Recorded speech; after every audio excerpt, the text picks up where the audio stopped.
Hey Star, are you ready? I'm a lady. And welcome to iDOL Days, the show about iDOL anime. I'm Sarah. And I'm Star. And today we have an iDOL adjacent series for you. So how'd you like it, Sarah? How'd you like the show I finally forced you to watch? Are we going straight into that? Yeah. It's not an exciting reaction. I figured it was okay. Yeah. Shrugs to the sky. It was all right. Show by Rock is just so weird. It is definitely weird. I will agree it's very weird. So, Show by Rock, the season 1, we're only doing season 1 today. Yeah, because there's like 4 seasons now, right? Yes. Or something like that. Yeah, at least. And it's technically a band anime, but we've done band anime, so it counts for iDOL Days. This is one of those iDOL adjacent shows where they're in a band, they're playing musical instruments, but if you took away the musical instruments, it would still feel like an iDOL show, therefore it counts. Absolutely. And a lot of the music sounds like iDOL music, so it counts. And it's our podcast, and we get to do what we want. Heck yeah. So Star has watched Show by Rock. I just recently watched it for the first time. Star watched it back when it came out. In like 2015. So I remember some things about this show. Not a lot, but some things. And we're going to see how What's well your I memory of remember it, Star? Did you enjoy it back then? I remember enjoying it mostly because I thought the characters were cute. The plot was dumb from what I remember, but it was like fun dumb. That's fair, that's fair. It's like, I don't regret watching this. It was very silly. I don't think I'd watch it again, but it was cute. And also I remember I really liked the 3D animation. Yes, we'll definitely talk about that when we get to the performances, because it's very different than anything we've seen before. Yes. So Show by Rock itself, it's a Sanrio project. That was always one of the big gimmicks back when it came out. It's like they're all friends with Hello Kitty, right? You said friends with, and my head immediately jumped to like how Disney World performers say that they're friends with certain characters. I mean, maybe. They take off the masks and they're all Hello Kitty. Maybe Xian is just actually Hello Kitty. She's inside Hello Kitty. And then Hello Kitty takes off her mask and it's Cyan. And they're like, what a twist. And the other thing is, this is another one of those animes that definitely came out so they could promote their mobile game.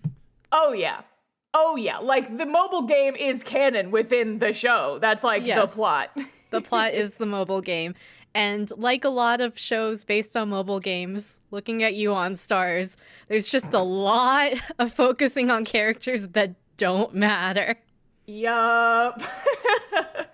I will say, I do remember, well, we'll get into this more, I'm sure, when they actually come up, but I remember enjoying, like, the random boy group that they shoved in here just because they were stupid, and I liked them. Yeah. Well, I like the main boy group. It's just that they kept adding more characters. Yeah, no, now that you're saying it, I remember that there was, like, now that I'm thinking about it, is there a tournament arc in this, or am I misremembering? There's a few. There's like two Battle of the Bands things. It's not a full tournament. I just remember that one of them, the main, like the leader character is a frog, and now that I'm having my memory jogged, I'm remembering thinking, why are these characters in this show? Yes. Well, let's talk about our main cast of characters first before we get too deep. So we've talked about her a little bit because she's inside the Hello Kitty suit. Our main character is Cyan, or Xian, whatever pronunciation. I say we just say Cyan. Cyan. It's literally a color that's like what color her hair is. Her hair is not like tealy blue. It's blue, but it's like a dark blue. I going back to Cyan, I originally started watching this in English, but it's a 2015 Funimation dub, and halfway through episode 1, there is a voice actor who is a predator. And I was like, well, I'm not going to watch this in English. I wasn't sure if we were going to bring that up in the podcast episode, but you did text me and tell me that. And I was like, oh, yeah. Because I watched it in Japanese. If you do watch it in English, one thing at least I noticed from the first half of episode 1 is they actually voice acted the music. So they sang in English. Oh, nice. Was it good? It was good. So it was a nice touch. It's something that's very rare in iDOL anime dubs because The music is hard. it's a lot of extra work for the voice actors and producers. Yep. I just remember Zombieland Saga did it, and they translated all the songs into English, including like the rap battle in the first episode or the second episode, and it was just I loved it so much. It was so good. Yeah, it's a lot of work though, so I don't blame shows for not doing it. And it's also very easy to do it poorly. True. So I understand absolutely. why some shows just choose not to do it at all. So Cyan, she is a real world girl, but this is an isekai. We'll put that out there right now. Is this the first isekai we've done on the show? I think it might be. Is it? Yeah, I feel like probably. maybe we've done another isekai, but I don't know. You have to look back. Now I've got to go look at our list of episodes. You keep talking about these cat girls while I go look at our list of episodes. Yeah, sure. But Cyan, when she is in the world of Midi City, where she ends up, she has little cat ears that are the same color as her hair, so the dark blue. Her hair gets in these like spinny curls that are like chin length, and she has like a very like gothic Lolita sort of fashion sense. I just know that me, star known cat girl enjoyer, I very much love her like character design. I think she is very cute, and I would cosplay her, but I don't know. I don't like it like so much I have to, but it's like, yeah, I'd cosplay you. You're cute. That's fair. That's fair. And she ends up in a band called Plasmagica, and the other bandmates are other supporting main characters. So next we have Choo Choo. She has bunny ears. She has very long light purple hair. And she is also a guitarist. Oh, Cyan plays guitar. She has a guitar. Choo Choo is the second guitarist, and she also sings. She wears like kind of like a rocker outfit, I guess. She's also, from what I remember, kind of sort of the sex appeal character, but from what I remember, it's not nearly as bad as it could be because it's Hello Kitty, the company. Yes, it's true. Though, we'll get into this too, but I feel like 2015, they were like riding the worst part of like the moe wave, where they had parts that's like moe in an uncomfortable way. So I'll mention it sometimes, but I'll probably avoid a lot of that. Would Belle count as an isekai? Is the internet an isekai-worthy thing? Because if so, that's the only isekai we've done. Everyone, comment on our social media. Is Belle an isekai? Let's find out. Let's go. There was also Vivi, and I don't know if that counts. I mean, don't she's think it in the does. world. She's in I the think world. I don't think that counts. And iDOL Project doesn't count, I don't think. Those are the closest ones we've got. Just looking at our list of episodes, so I think technically this is our first isekai. First isekai, which is surprising. You would think two popular genres would cross over a lot more. Yeah, you'd think. Well, our next band member is Ritori. She is the bassist. She has long blonde hair and two like Hatsune Miku type twin tails. And she also has like a long blonde tail. And I have no idea what animal she's supposed to be, but she's there. She's supposed to be a dog. Oh, is she? Yeah. Okay. She also wears glasses, so she's the Megane character. Yeah. Doesn't she have like a weird crush on Cyan, and that's where some of the weird moe shit comes from? Yes, she does, and she does take a lot of creepy pictures all the time. Yeah, I remember this now. The memories are flowing slowly back into my brain, and I'm like, uh-oh. And then our last of Plasmagica is Moa. She is a sheepy. She has like pink fluffy hair, and she has like little tiny spiral horns, and she's also an alien. Yeah. So, And because this is a show that is, again, based on a mobile game, so they try to introduce all the characters in. So those four are our main cast. So we have Cyan, Choo Choo, Ritori, and Moa. There is also like a strong secondary supporting cast that's in almost all the episodes, and it is the boy group. The boys, they're stupid. I like them. I love them. They're my favorite characters in this show. No, they're the best fucking part of the show. I love a man who's stupid.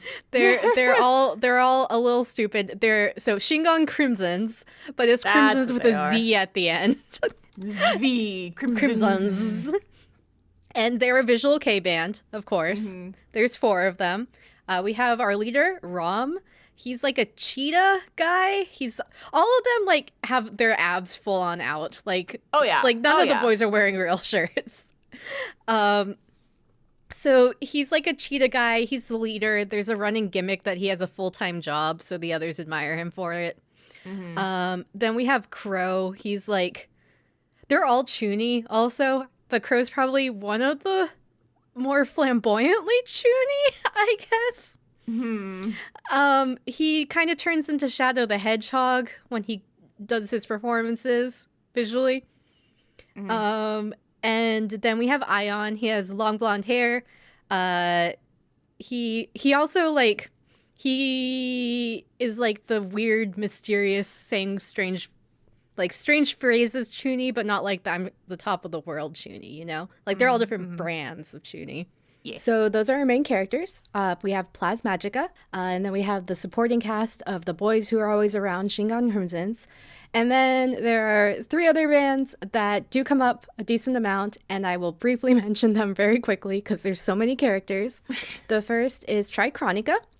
They are a group of 3, but the only one you really need to worry about is Shuzo. He's a cat boy, he's blonde, he's very flamboyant, and he's like more of like a J-pop star than he is a rocker, but that's who he is. And then we have another group with a very complicated name. It's Surizuri Naru Ayatsuri Meganyan or something. Meganon? They gotta have a shortened version of that. I don't know. I'll call them Surizuri. And the only person who's important in that is their leader, Darudayu. And she's like a courtesan, like very Japanese courtesan cat girl.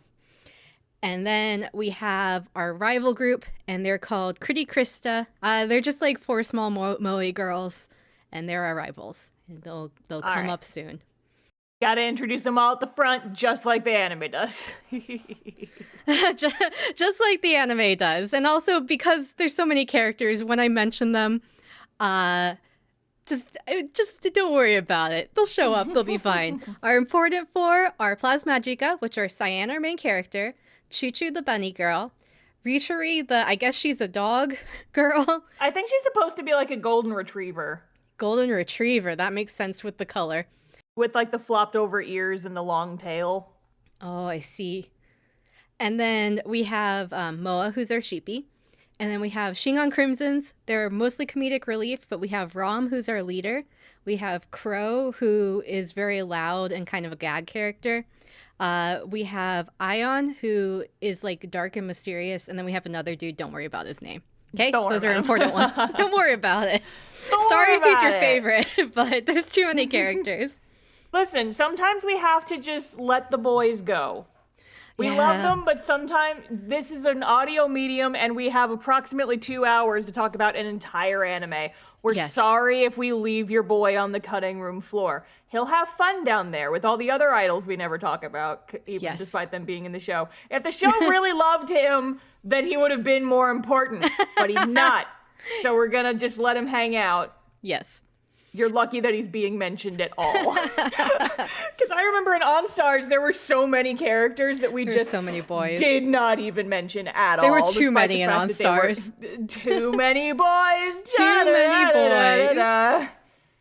All right, so episode 1, we start with our main girl, Cyan, and she is in the real world. And she is at her school, and she's like, today's the day. I'm finally going to go and ask to join the light music club, basically. I'm going to ask to join K-On! The K-On! And then Yui Hirasawa is there. But unfortunately, she's too shy. So relatable. She's about to go in, and then right when she does, she like tries to introduce herself with a song and gets embarrassed and runs home. So there we go. So back at home, she's like, well, couldn't do it again, but I'll just take out my phone and play this mobile game, and maybe it'll cheer me up to be able to try again tomorrow. My favorite mobile game called Show by Rock. I sure do love this mobile game that I am playing. And then as she's playing the game, she's like, wow, I just got a rare item. It's the strawberry heart guitar. I've never heard of that. And then her phone screen goes all evil, and there's a banner from the Unicorn Virtual Music Group, and her phone grabs her with its dark tendrils and sucks her into the world of Show by Rock. You just got isekai'd, bitch. She just got isekai'd. Well, you know what? I mean, honestly, it could have been worse. She could have gotten hit by a truck to get isekai'd. Mm-hmm. It's true. She got off pretty easily, all things considered. Truck's too busy with Sakura Zombieland Saga. And all the other anime protagonists. So as she's flying through the air into this isekai world, she's heading towards this like shining tower in the center when all of a sudden she gets interrupted, like smacked out of the air by a pink glow. And she ends up landing inside like a concert venue. And at the concert venue, Charchronica is playing. So this is the one with Shuzo, the flamboyant cat boy. And she's like, wow, this is amazing. I love their concert. And so we hear about their concert. It's very iDOL and J-pop.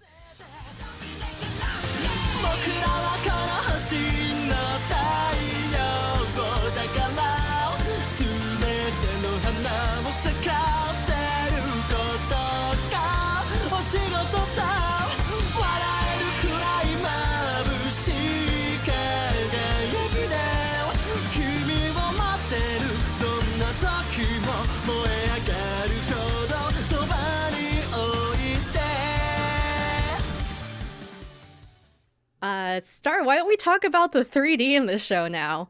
It's so good! This is like, where all their budget went. It's so high quality. So first of all, when they do their music or they do their fight scenes, it's 3D animated. But they're not like human characters. They're cute little like Sanrio animal characters wearing their outfits. Yeah, they basically turn into their Hello Kitty Sona when they do the actual performances. Yes. And they're so smooth. They're so smooth. They're all like really bouncy, like really well rendered, really well animated.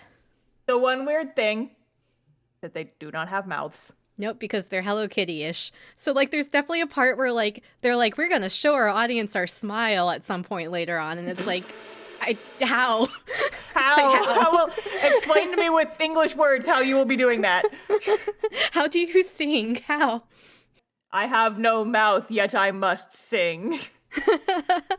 And it's basically every time there's a performance, you get at least a glimpse of this. Like even sometimes if it's like a background performance that shows up for like 20 seconds, they still like have this animation. It's very impressive. I remember being struck by how pretty it was. Because you have to remember, this show came out around like within a few years of original Love Live, where the 3D was trash and just like all these other shows where like they were doing 3D and it was terrible and everyone hated the 3D, and then these guys show up and they're just like, step aside, bitch, just show you how it's done. It definitely shows a production that had time and budget. Like there's no way that this came out as they were working on it with that sort of thing. Like these are rendered. Oh yeah. These were like the first things they did probably. Yes. The only downside of this is they choose to do a lot of cut-ins, and like it's really shocking when they go back to the 2D. It's like, oh, just stay on the 3D, please, actually. Yeah, I remember that. It's just like, I want to see the cute little cat girls sing and dance. Stop cutting away this crap. Yes. And sometimes they cut into like them singing and dancing, but like whenever they do a cut into 2D of them singing and dancing, it's like a static image and they're human again. So not sure how this is supposed to translate, but don't think about it. Don't think about it. It's anime. Don't worry about it. Don't worry about it. Then in the middle of the Tricronica concert, all of a sudden, there is a dark aura and all of the boys from Tricronica start glitching out. And so does our girl Cyan, who's over there on the sidelines. And they get transported into this evil music subworld. So they get isekai'd inside the isekai. So then, apparently, this is the battlegrounds. This happens. Shuzo, our main guy of Tricronica, sees that Cyan's there. And he's like, how are you here? Only Mumons, which I guess are the name of, like, the citizens. It doesn't really matter. Who know music are able to be transported into this battleground or whatever. And then he's just like, his group starts fighting this giant monster that appeared, the dark energy monster, using their band powers. Well, yeah, Sarah, they use their band powers. How else are they supposed to fight the evil dark monsters? It's true. However, they aren't doing so great. Their power friendship isn't strong enough yet. Oh. And right when they're about to be succumbed to this dark monster, and also there's like a lot of exposition. Like most of this episode is just a random character just straight up explaining mobile game mechanics, you know? Yeah, I love having mobile game mechanics in my anime. But Shuzo's like, if we get taken, we'll turn into dark monsters too, because we have these stones that are like basically our soul stones. They call them the soul gems. Yes. The Melodicians, they'll turn from being shiny rainbows into dark red evil things, and then we'll become dark monsters too. Again, I've seen Madoka Magica. I'm familiar with the subtext, with the mechanics.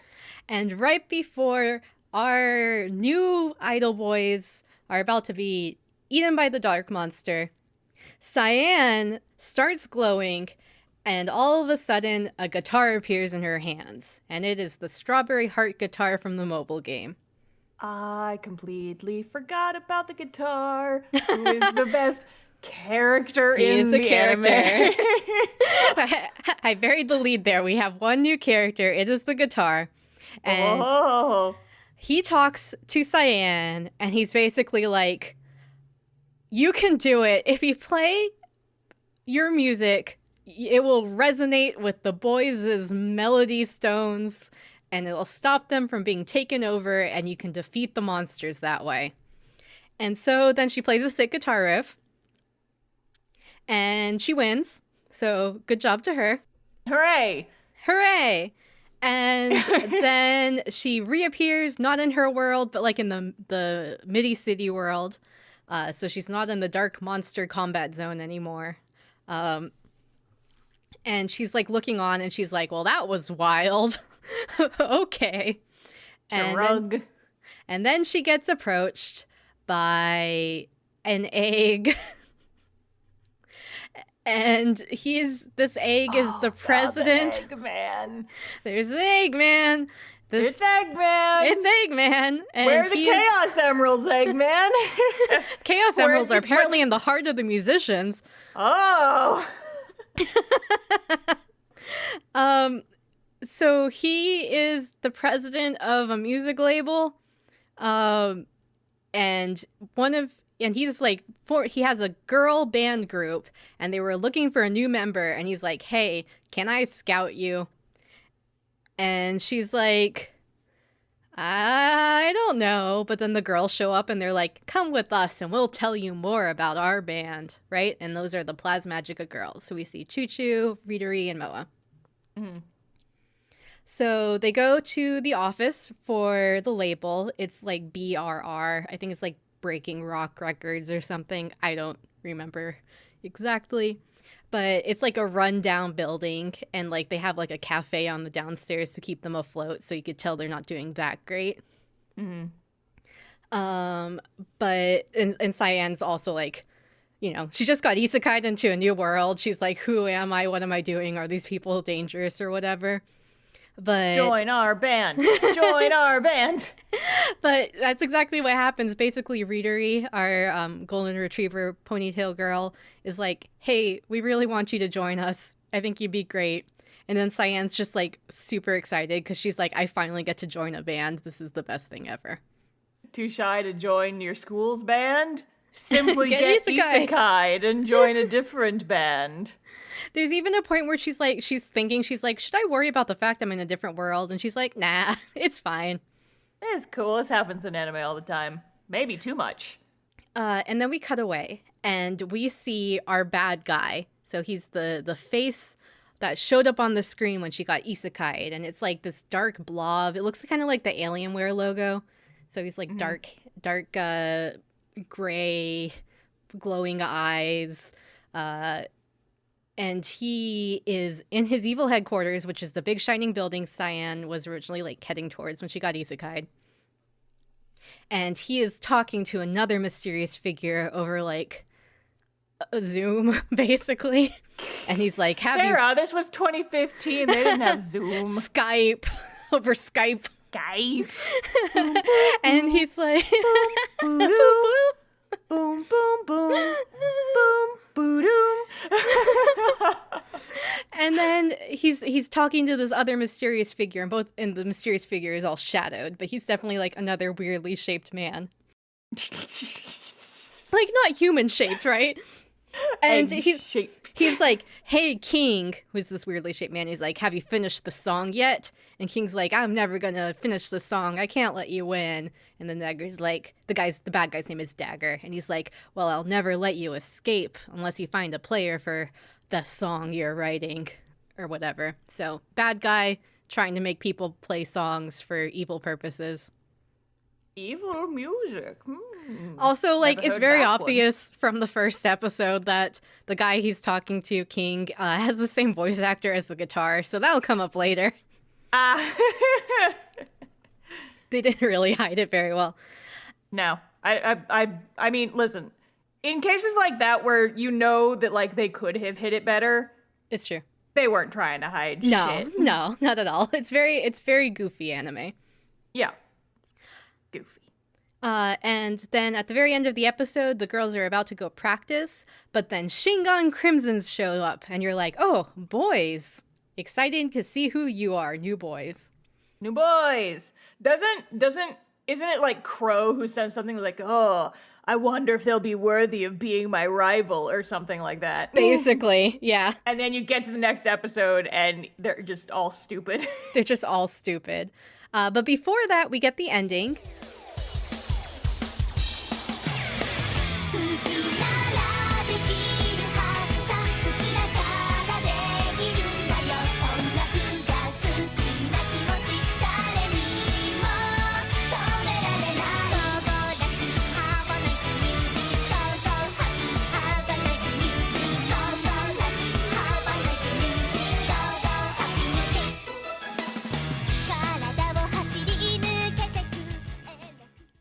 It's really like adorable. Like it's just like it starts with just Cyan like rocking out on a platform, and then they're like all bouncy, and it's very happy. It sounds very Anna song.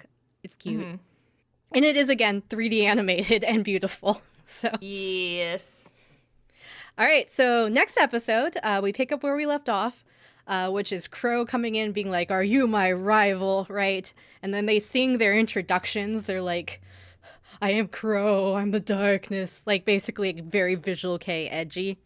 それは切な揺れるグレンの日をまとい生まれた奇跡黒降臨闇に揺られ闇に消え禁じられし国威の波動ブラックモンスター愛用聖者の獲物を荒ぶる神羅万象を司る神髄有効無双カムイ流故に龍剣連愛はここに参上大人の男には秘密っていうスパイスがあるそれが真のリアルさ俺はロム歌えさ家畜ども真空に染まる瞳が定めを変える心眼クリムゾン But then, like, immediately you realize that they're dumbasses, and you're like, oh, okay, you're not actually the rival group. You're just a bunch of doofuses. You dinguses. Dinguses. Bunch of dinguses. We love them. Stupid. Yeah. So apparently, Shingon Crimsons and Plasmagica are the only two groups that BRR has right now, and so they're like very like low on the ladder. Not a lot of people know them, but Shingon Crimsons is like, well, our goal is to one day stand at the top of Midi City, and Rom specifically is like, and I'm gonna beat that Shuzo because I wanna approach him and in Sarah's opinion make out with him. And you're like, yeah. Look, I have my ships, and it's in the boys. I can tell. I was like, Sarah's gotta ship something in this show, so what's it gonna be? It's the guys. Rom Shuzo. Dab, dab, dab. Sarah just loves those yowies. XD, XD. XD. I would say let's go back to 2015, but 2015 I wasn't a teenager anymore, so we go back to 2005. Womp, womp, womp. Womp, womp, womp. Somebody grab your yowie paddles. Yikes. And let's hit the con floor, baby. Rawr. Rawr, XD. Oh, anyways. God, I started going to conventions in like the late 2000s. Yeah. It was like the height of that shit. Oh my God. What a world. What a better place now. What's COVID? Okay, Sarah, no, real quick. Because I don't think you've probably ever seen these because you only go on TikTok to look at the videos we send you. Yes. There's like a subgenre of video on TikTok, and I haven't seen them for a while, but I think they were kind of a thing back more when the pandemic was like really in the thick of it. There was like kind of I'm not even sure if there was enough to call it a subgenre, but I definitely saw multiple of them where it was people being like, it was supposed to be filmed from like a first person perspective, and it's like POV, you got isekai'd to 2008 at an anime convention, and like the people like in the caption, or they'll be talking but there's music, so you have to read the captions because you can't actually hear what they're saying. It's like, COVID? What are you talking about? Here, come this way. We're gonna go play the Pocky game. God. It's like, yeah, Billy just bought a Yowie paddle over at that booth that's yelling so much. And I'm like, oh my gosh. I feel myself aging. Because I'm like, I've been to this exact convention before. Yes. It was such a different time. Gen Z doesn't understand how wildly different it was back then. And I sound like a fucking boomer. No, not really. I'm done. I don't have to go to school anymore. I get paid to sit in my house and draw and occasionally talk about anime. But I don't get paid when we for that. do go when to are we gonna conventions, open that coffee? And when we do go to conventions, people don't get like irreparably like damaged by like physical. There's significantly less paddle-related assaults at anime conventions now. So I think I'm good. It's a net positive for sure. Back to these edgy boy yaoi guys. Anyway, anime. So basically, right after Rom like love hates on Shuzo again, Sarah's writing her doujinshi right now. Then the president shows up and he's like, "Hey, Shingon Crimsons, great news! You're gonna open for Shuzo's band, so you have a gig, right?" Da-da-da. And so then they're like, "Oh, we're doing their band," and Rom's like, "I'm gonna like win over the audience, and we're gonna play so good they'll forget about Trichronica and Shuzo. It'll just all be Shingon Crimsons. This is where we're gonna get our name down." I remember what happens now. I remember what happens at this event. I'm not gonna say it. I'm gonna let you say it, but I remember how this throws down. Later on, back with our girls, Cyan's just getting like questioned by them, and they're like, "Oh, where are you from? Where did you grow up?" And Cyan's like, here and there." You know. Isekai. Do you know what an isekai is? Well, she's too shy to talk about her isekai-ness right now. So basically they're like, well, you're a runaway, so just stay in the dorm here. It'll be fine, right? So she ends up living with all of them. And then there is a scene at night where the guitar comes back to life, Strawberry Heart. She nicknames him Barry because it's shorter to say than Strawberry Heart, which I'm thankful for. So she starts talking to Barry about like what happened, and Barry basically just explains the plot, which is that she got summoned by the evil leader of the Unicorn Virtual Music Group, Dagger, and he intercepted her before it was too late, because what Dagger wants to do is to take your Melodician stone, the crystal inside your heart, and turn it evil to become a dark monster so he can take over the world. However, I stopped that from happening. So what we're going to do is just have you get so good at music that your Melodician stone is shining brighter than anyone else's, so you can take down Dagger and defeat the dark monsters. Plot. I just remember that I love the fact that they don't even come up with like a name for the dark monsters. They're literally just dark monsters. They're just dark monsters, yes. They don't have like a cool name like witches or demons. You're, just, like, you're no, deep in Modica. They're dark monsters. Yep. So she's like, well, that sounds like a lot, but I got asked to be in a band, so I'm flying high, so yep, I'll do it, basically. So then the next day, it is the day of Shingon Crimson's opening concert. So the boys are all like backstage, they're nervous, there's a bunch of goofs.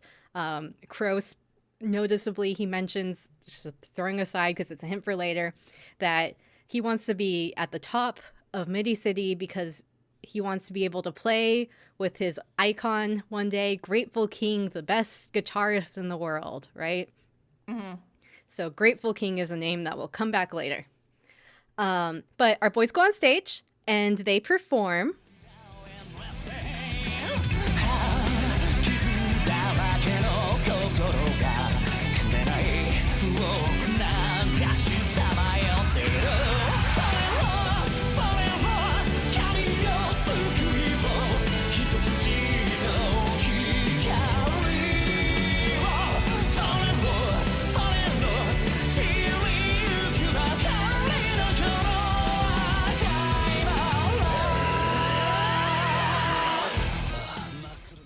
And they're very good. There's a lot of like guitar riffs. They're very visual K. They're edgy. Yeah, edgy boys. Edgy boys with a Z because they're Shingon Crimsons. Yeah. Yeah. And like while they're playing, the audience who originally was like opposed to them, they're all like, who are these guys? We don't care about them. They get won over. And then like by the end, they're all wearing Shingon Crimson's merch. And they're wearing the color red, which is their band color. So they have converted the audience.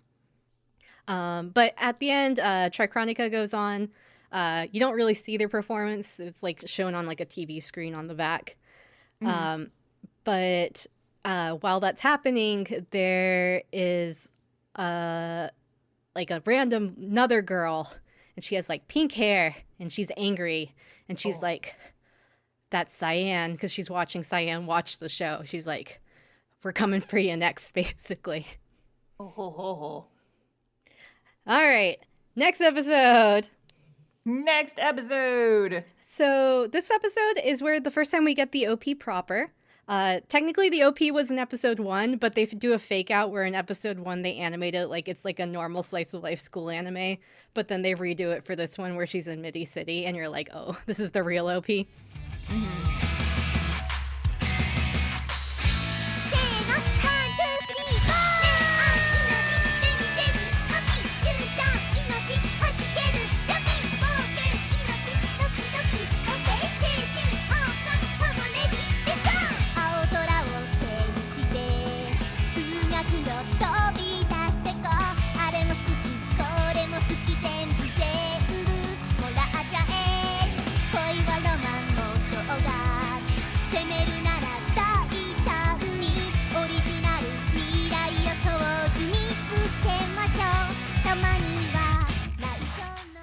a lot of the music is very good, but to me it also very much sounds like they wanted to get the audience from K-On! To move over to their game. Yeah. Because a lot of the music sounds very influenced by K-On! Music. Yeah. Listen, K-On's an icon, all right? Yep. We love K-On! Here. Yes.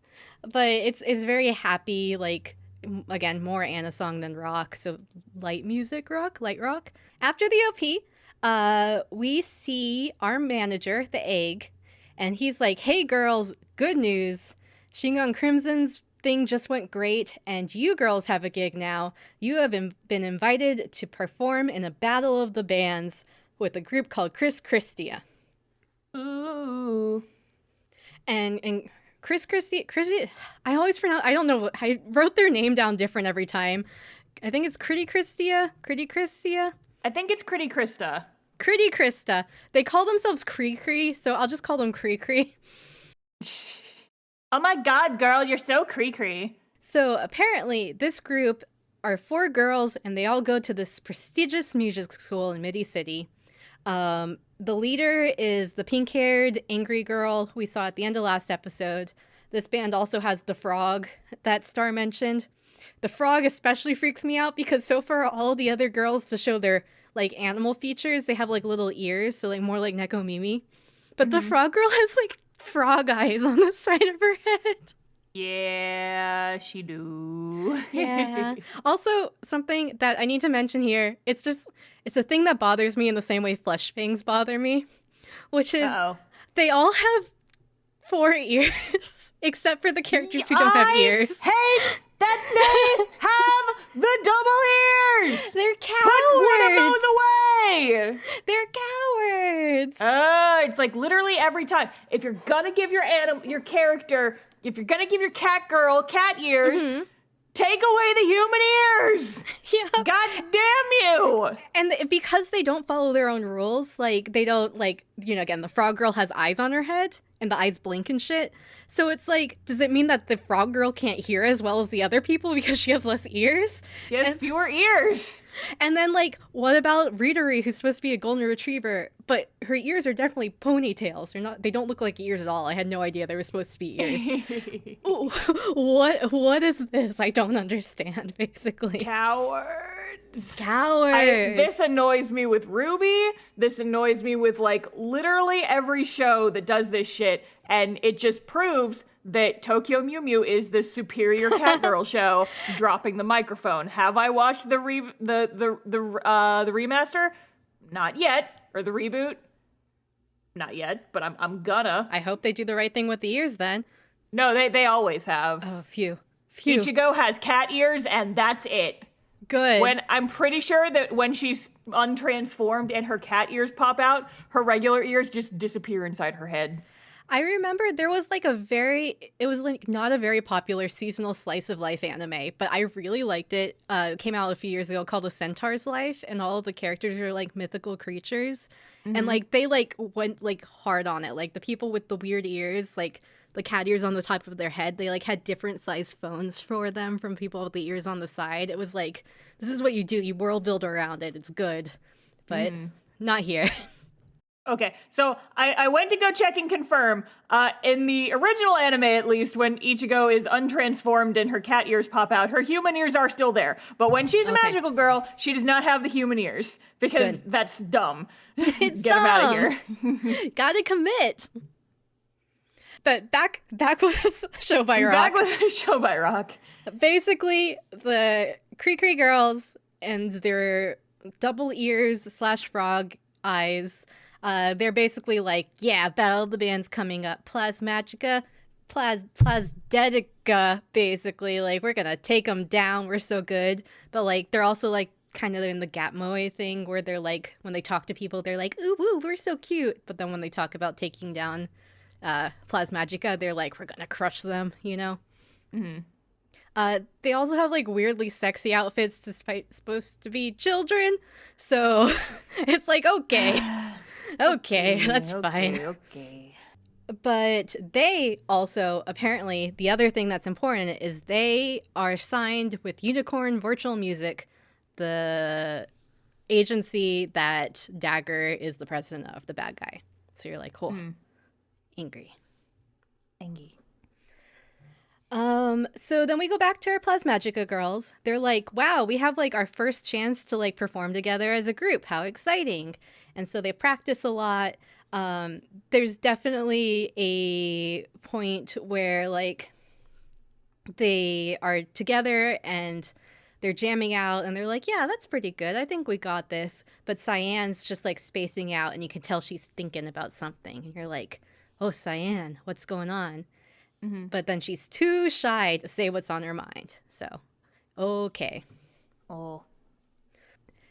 And then we have like a bunch of scenes where it's like each of the girls like preparing for the Battle of the Bands the next day, which again, it's just like a real life Battle of the Bands where it's like each band plays a song and an audience votes on who they think wins, but they use their mobile phones because they're inside a mobile game. Vote on your phones. So that night they're all like figuring out how to do good at the concert. Cyan takes this as an opportunity to like write out a bunch of chords and you're like, oh, she was thinking about something, but she's just writing on paper and she's like, I'm too shy to talk to people about what I've been thinking. So you're like, okay. Ooh, woo. Readery, our golden retriever girl, is also thinking about how in her life she's been too shy too. Like she was so excited to join this band because was just like Cyan and always too afraid to approach someone and ask to join. So she's like, it's nice to have someone I can talk to, but I still feel like I'm so distant from my bandmates because I'm so shy. So that's Readery. Choo Choo has a live journal and she writes in it. And she always like angry writes, like evil blog posts. She's like a Nico. So we appreciate that, I guess. And then Moa gets a transmission from home because she's an alien. And she's like, of course. I'm sorry, family. I really got to focus on my music right now. I'll give you intel on this planet another day, basically. It's like, why? Yeah. So then it's Battle of the Bands Day. Right before they have like a sound check and they see Cree basically do their performance and they're like, shit, we suck compared to them. What are we going to do, right? So then they're all backstage nervous because they're like, Cree's sound check was so amazing and we're just mediocre and what's the point of going up? And then Readery specifically is like, you know what? I'm out. I quit. You don't think of me as your friend anyways because I've never been close to you. Like a lot of assumptions. Like this is episode 2. We haven't really seen any interactions with any of these girls. They're just talking about it. Yeah. And right as she's about to leave the door because she feels like she's the problem, Cyan strums Strawberry Heart, her guitar, and she's like, listen to me. And she's like, I'm too afraid to talk, but I'll explain it with the power of music, basically. But she doesn't like sing anything. She's just like, Readery, strum. Why don't we, for the chorus, do this? Strum. So it's just like her like talking through how she wanted to change like the arrangement of the song, which I guess is what she was working on last night. Yeah. But it's like, this is like one of the big problems I have with the show is like they don't really build anything up. And it's like, okay, this is happening all of a sudden. I didn't know Cyan was working on this until like 4 minutes ago. I didn't know Readery had these problems, but they're resolved this episode anyway. Yeah. It's like at least let us stew on it for a little bit if you want it to have any kind of impact. No, it's very much like they introduce a problem and then they solve it 5 minutes later. And you're like, well, there we go, I guess. And then we get the actual Battle of the Bands concert. So apparently Plasmagica is solving it backstage while Cree goes on. They do their song. It's very J-pop. Like, it's not very rocky at all. Just very cute oo-woo because they're the cute oo-woo band.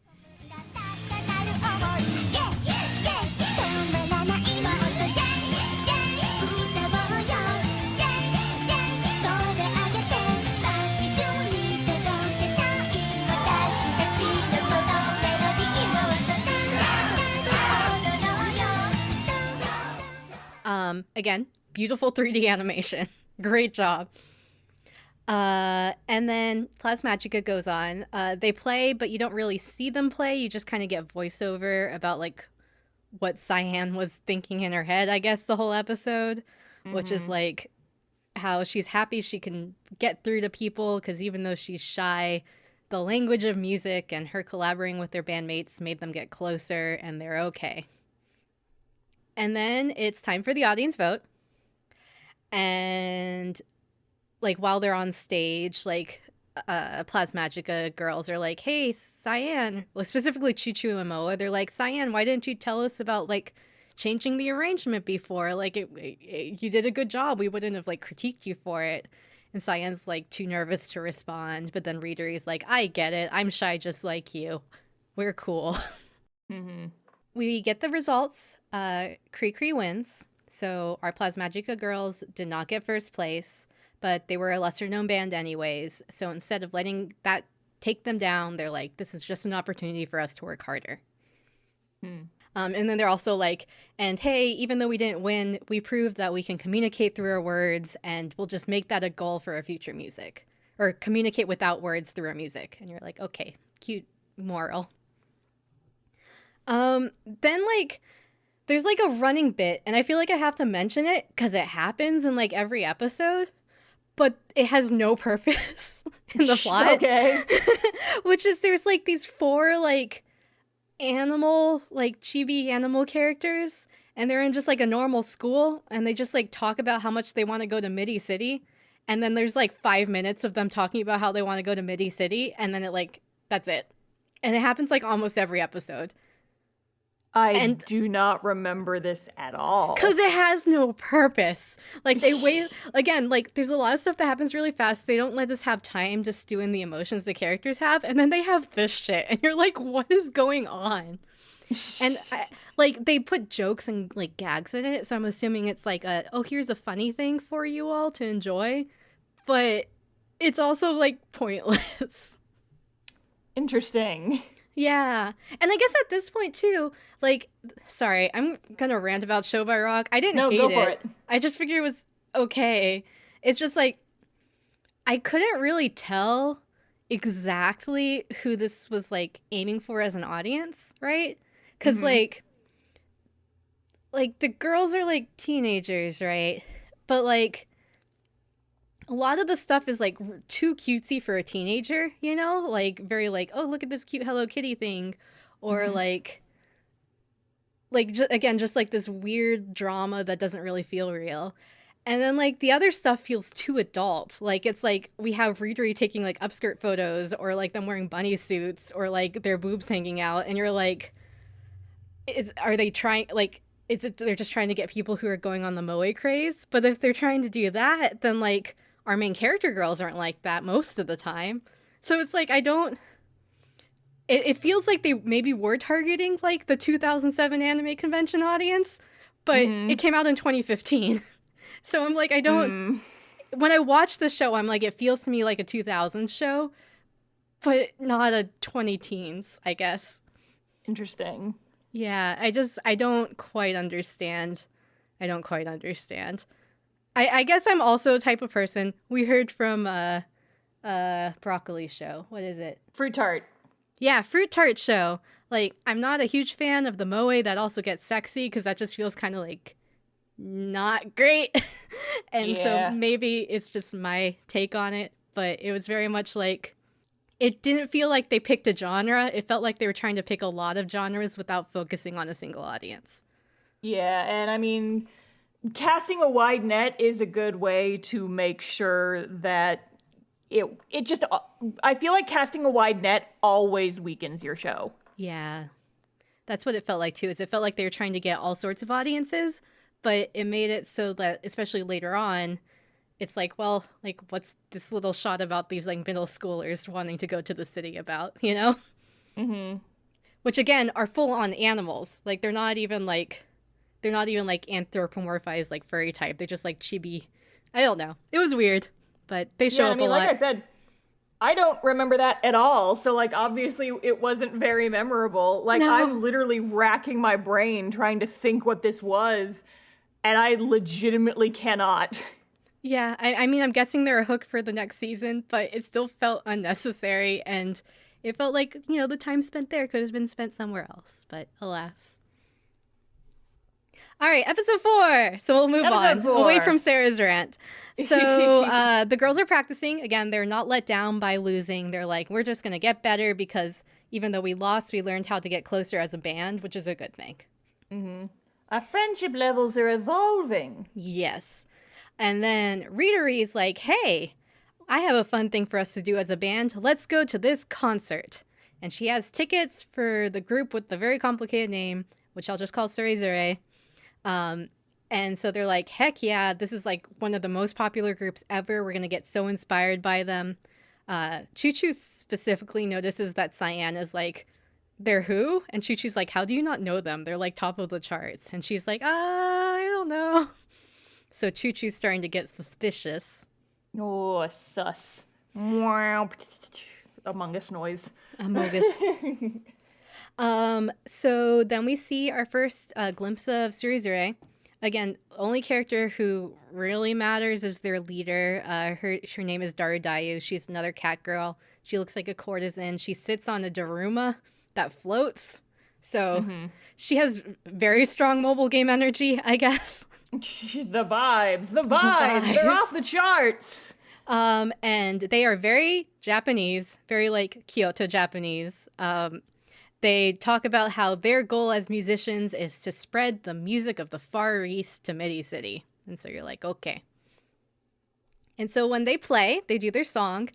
Again, it's very Japanese. There's a lot of shamisen, a lot of fast strumming.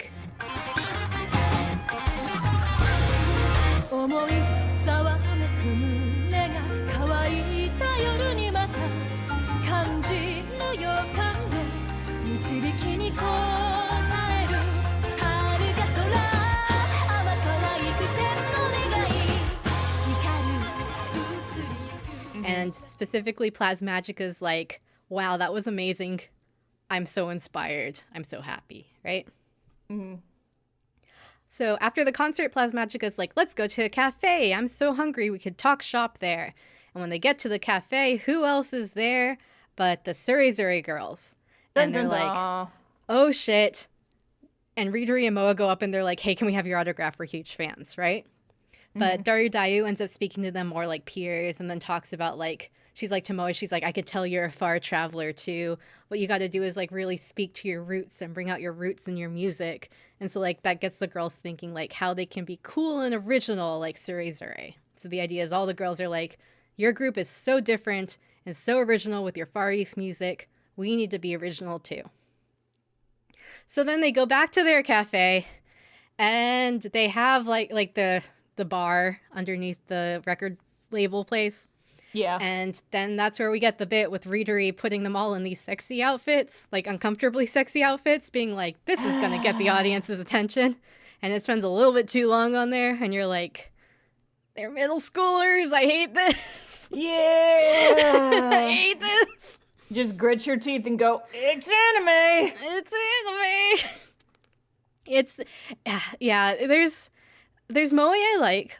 I like a Eurocamp moe, and I like the moe in it. Like that's not the sexy moe, but like when it does this, like let's put them in like the school uniform with the short shorts and make them all blushy and uncomfortable. I'm like, I hate you.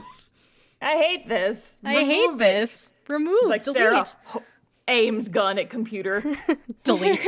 Delete this.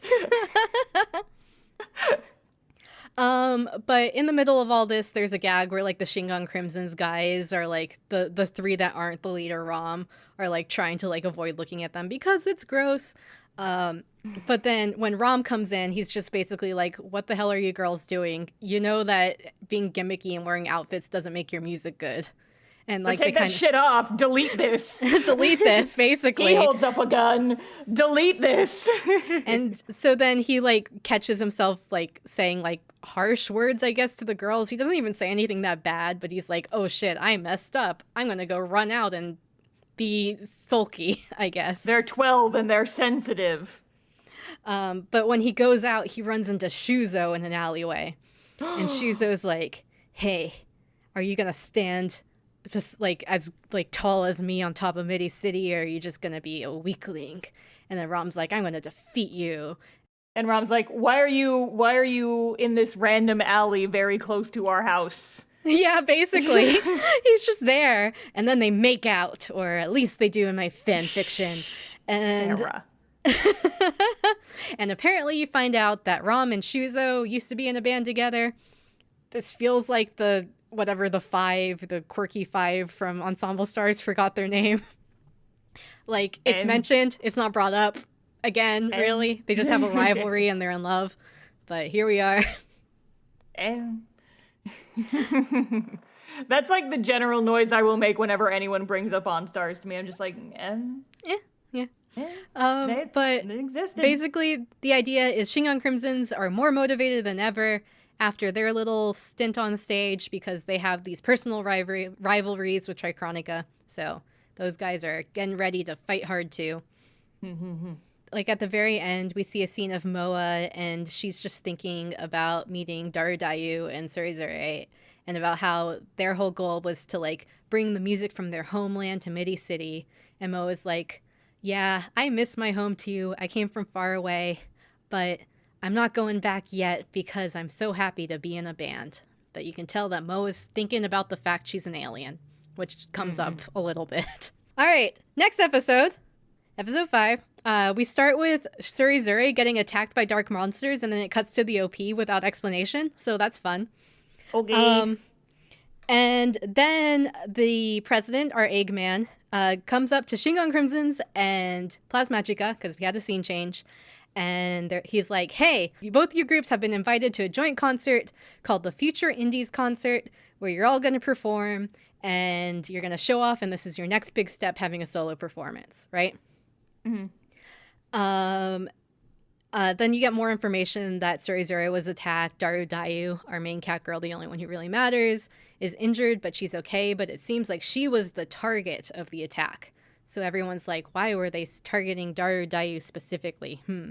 Then we have a scene where Ridori and Cyan go to Ridori's room, and Ridori has like a bunch of computer screens up, like a bunch of monitors.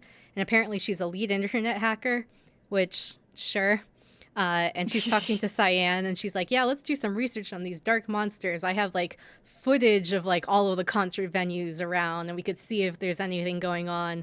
Oh, by the way, Cyan, you're getting really popular online. And then she like starts scrolling through 4chan, and you're like, okay. We get another scene of Dagger, the evil guy, continuing to force Grateful King to write his song. You find out he's Grateful King, the other figure. Yes, it's said explicitly. It's not a hint. You're like, okay, well, here we are. So Grateful King is the guitar, who Grateful is also King, the guy who is locked in the basement. Yes, he's all three of those things. And he's also the icon that Crow looks up to, and apparently the top rocker of this world. Top rock. Top rock. And he also, like, whenever, you never actually see what his face looks like, but whenever he's in silhouette, he's almost like a rectangle, but with like an Elvis pompadour. Okay. So I assume he looks like a rectangle Elvis. Rectelvis. Then we go back, we cut again, and we are with Surizure, and Darudayu, again, she got attacked, she was targeted. Then she basically explains what's going on. Again, there's a lot of exposition in the show. Like a lot of telling and not showing. And she just kind of explains the situation. She's like, Dagger is in charge of Unicorn Music Company, and he wants to take over the world. And to do so, he kidnapped King to write a new song, and now he wants to kidnap me, and Shuzo, and Cyan, and he wants to make all three of us into dark monsters and join his band to sing this song and take over the world. So whatever we do, we gotta make sure they don't win and don't get eaten by the dark monsters. You got that? Sure. Sure, straight up. And then we cut back to our Plasmagica girls. It's nighttime. Cyan is talking to Barry, her guitar, and Barry also kind of does exposition. And he's like, Cyan, you need to get really good at your music, because whenever there's a dark monster attacking, it's your job to go and defeat it no matter where you are. And Cyan's like, that sounds dangerous, and also, what if I have concerts at the same time? And the guitar's like, well, you gotta go defeat the dark monsters anyways. While she's talking to her guitar, Choo-Choo is in the hallway, and she's like, who is Cyan talking to? And she peeks in, and she sees that the guitar is talking to Cyan, and she's like, a talking guitar? What could this be? I am shocked. But she's Dun like, dun dun. I'll talk to Cyan about this later. However, she's just like, basically like through practice and the whole like next few days, she's like, I don't know how to bring up the fact that Cyan has a talking guitar. But then it's the day of the Indie Music Showcase concert, and we have Shingon Crimsons, and then we have our girls, Plasmagica, and they go to the venue, and they're like, this is our first, like, real performance. This will be great, because I guess they just don't count the Battle of Bands before, because they don't... There's other reasons. It's just, I don't know. Fuck it, am I right? Fuck it, am I right? You meet some more characters here that I didn't even mention at the top of the episode, but they don't matter at all. Bye, bitch! But the only thing that does matter from their conversation backstage is you find out that in addition to these dark monster attacks, like the ones that got Darudayu, random band members around town have been disappearing, and everyone's suspecting that these events are linked, the dark monsters and the people disappearing, which, like, you can put that together pretty easy. But even if you don't, they explain it later, which is the people turn into dark monsters. Which I think they did explain in the first episode, so I don't know why they literally explained that in the first episode. I remember you saying that, because we made Madoka Magica jokes. Yeah, so I don't know why it's a shock where they're like, people are disappearing, and then these dark monsters show up, wonder what that's about, but they're like, how mysterious, basically. Maybe not everybody knew about it. I don't know, but, like, Cyan's surprised about it, and she heard that from She heard it!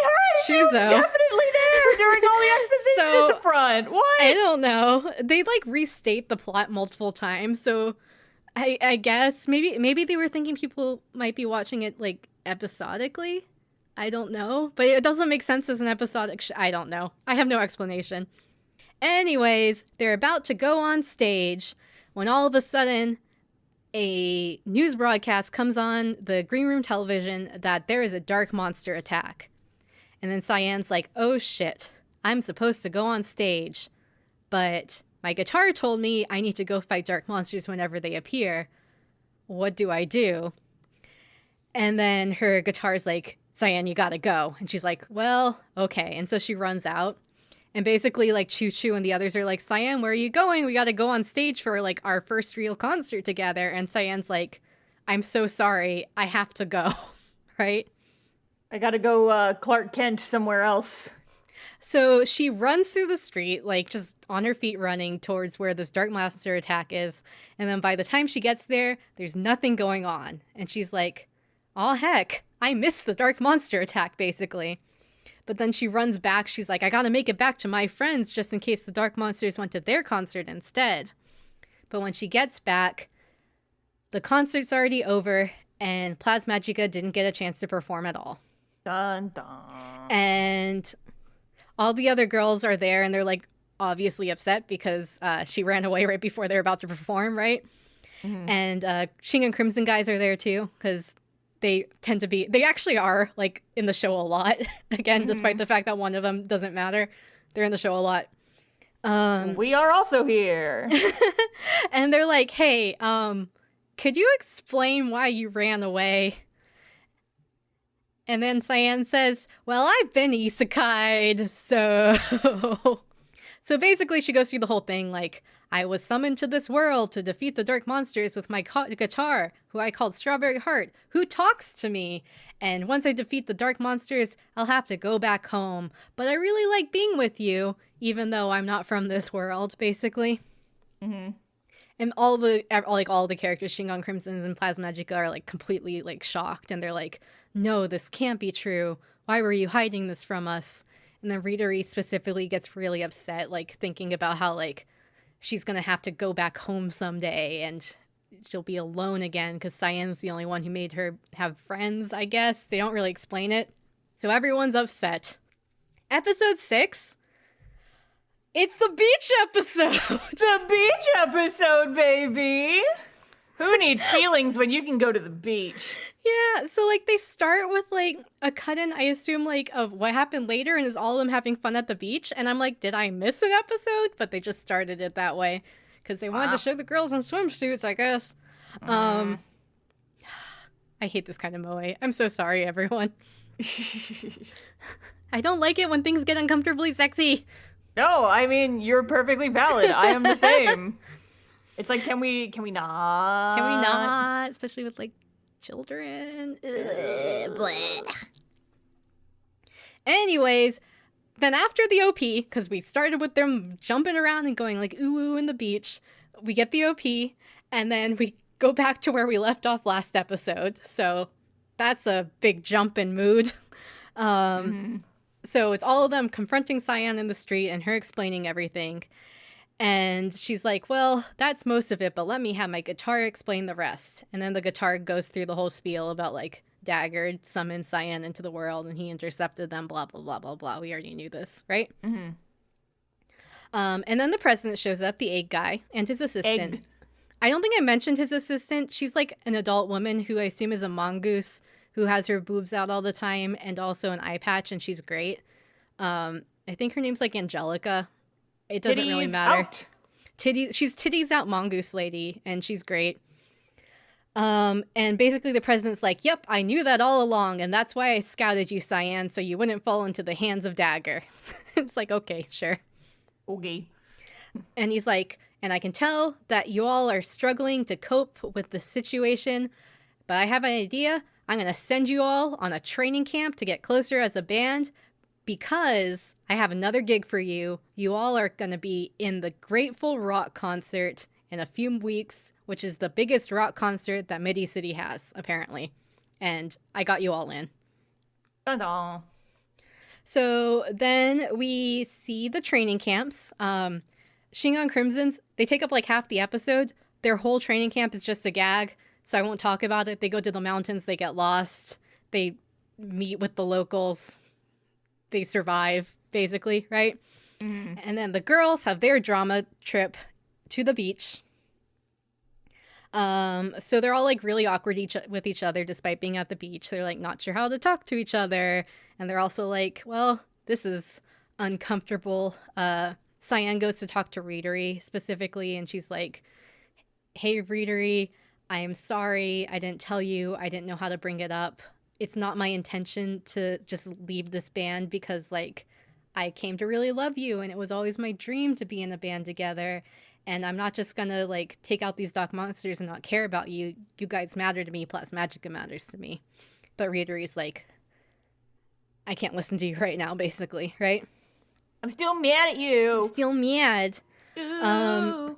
Moa is also upset because she's like, all of my bandmates got upset that Cyan came from a different world and will have to go back home someday. And they don't even know I'm an alien who will also have to go back home someday. Right? And then we get a scene of Moa while she's thinking about her home in space. And she starts singing a song. And then all the girls in their own like little sulky areas hear her. And then they start singing along. 眠れないよこんな夜は一つだけ願い事を許して夜空に輝く夢の流星を同じ場所で見つめていたいいねどんなに離れて And then they meet up and they're like, hey, specifically Choo Choo, Readery, and Cyan meet up and they're like, hey, we accept you. We understand that this was a hard situation being isekai'd. We'll do what we can with the time we have and we'll enjoy it as much as we can, right? It's not like you got isekai'd on purpose. And then they go see Moa and they're like, let's go tell Moa so she's not sad on the cliffside singing her song anymore. And then when they go there, Moa's like, actually, everyone, I have something to tell you. I'm actually an alien from outer space. They didn't know. No, they didn't know. But the funny thing here, which I think was actually a good gag, is they're all like, oh, Moa, you don't have to make things up just to make Cyan feel better. It's okay. And then it's her like desperately trying to prove she's an alien for like a solid 5 minutes until she summons a spaceship. And they're like, oh, I guess you are. Isn't it weird that there's these two gimmicky characters, but whatever. Okay. And then they all hug and they're like, well, let's just enjoy our time together. Even though it's fleeting, it'll be wonderful. And you know, Moa, that song you were singing on the cliff, we never actually had a song that we wrote while Cyan was here. So why don't we like arrange that and have a song for all 4 of us together? So like specifically for the 4 of them, not just rearranged for Cyan. Next episode. Basically, we start with Shingon Crimson's. They're practicing for their Grateful Rock concert. But they're like not getting along very well. Like Ion and Crow especially keep having like, this rivalry on who's like the better guitarist and who plays better, right? So they're starting to not get along very well, but it's all goofy. Mm-hmm. Also, meanwhile, other groups, Dagger, our evil like leader, apparently everything's going according to plan, so that's fun. Critty Krista, Cree, they're getting even more popular. They're like high in the polls and rankings, and they're like, we are also invited to the Grateful Rock concert. How wonderful, right? Mm-hmm. And then we get a scene where our Plasmagica girls are meeting up with another girl, and they are in the bar underneath their record label. Mm-hmm. And the girl's like, hey, can you help me? My partner disappeared, and I think it's related to this dark monster thing, right? And they're like, oh no, what happened? And they're like, well, we were fighting, and then this person just like disappeared. Like I was fighting, he ran off, and then I just never saw him again, and I think something really bad happened. And then the Plasmagica girls are like, I wonder if this is related to the dark monster thing. I wonder if a dark monster got him, right? Or I wonder if Shuzo's just in the alleyway outside of our house again, and he's just eating people. It's possible. So they're like, why don't we go to where you play and hang and spy around and see if we can find him? So where they go is also the same place that Shingon Crimson's ends up, because they're like going around for inspiration. It's a place called Yokai Street. It feels again like a very gacha game setting, just everything spooky. So they're in Halloween Town. So they go to Halloween Town to look for this guy who's gone missing. Shingon Crimson's Halloween Town. Yes, Halloween Town. Shingon Crimson's, there's a bunch of random gags where they're like afraid of ghosts and everything's spooky. And then they end up at like the stage in Halloween Town, and they're like, well, like Crow and Ion are still in their rivalry, and they're like, let's go on stage and play our music and we'll prove who's the better of the 2 of us, right? Mm-hmm. But then when they get on stage and they start singing, a dark monster shows up. Hey, Sarah, real quick. Yes. Does the song they sing sound like do do do do do do do? Now it does.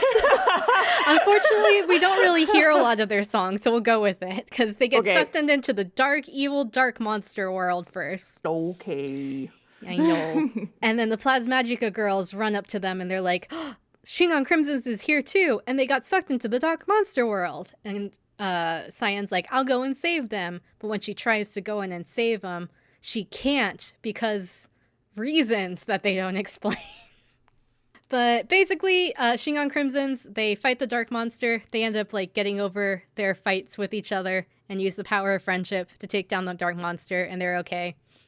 And then after the dark monster is defeated, they poof out of the evil world. And who else poofs out but a boy? And the boy is the bandmate of the girl, the one who was missing. And they're like, were you the dark monster? And he's like, yes. And then they explain the whole situation on how the dark monsters are people again, just in case you missed it. Just in case you forgot. Just in case you missed it. And then Barry, the guitarist, says, yes, the dark monsters are all people who turned into dark monsters, are all people who, their melodician, their little stone in their body, got corrupted. And the way that the dark monsters worm their way in is that they feed on the darkness in your hearts. Kingdom Hearts is light. See? And then, at the very end of the episode, we see Ion, one of the 2 boys who was fighting, the long-haired blonde boy. And he's, like, still a little upsetty. And then a little blob from, like, the stage that looks evil goes up his shoe and, like, gets sucked into his body. And you're like, uh-oh, a darkness. Which, again, they never show this happen. Like, this, in every other instance where people get turned into dark monsters, it's, like, not because a physical thing got absorbed by their body. It's because they had dark thoughts. So this guy's different, I guess. Sure. He's special. So episode 8. We pick up with Ion, our Shingon Crimson's guy who absorbed this dark thing. And he's just like walking in an alley by himself, and he's grumbling to himself about the darkness inside him and how it's inconvenient that it's darkness inside him and his eyes are glowing red. But everyone else doesn't realize there's something wrong with him because he's a chuuni. So like he's like that anyways. And then we go to our Plasmagica girls. They're practicing for the Grateful Rock concert when all of a sudden their president, Mr. isekai'd, comes in and he's like, bad news, girls. Right now, you're not qualified to play in the Grateful Rock Festival. 'Cause you suck.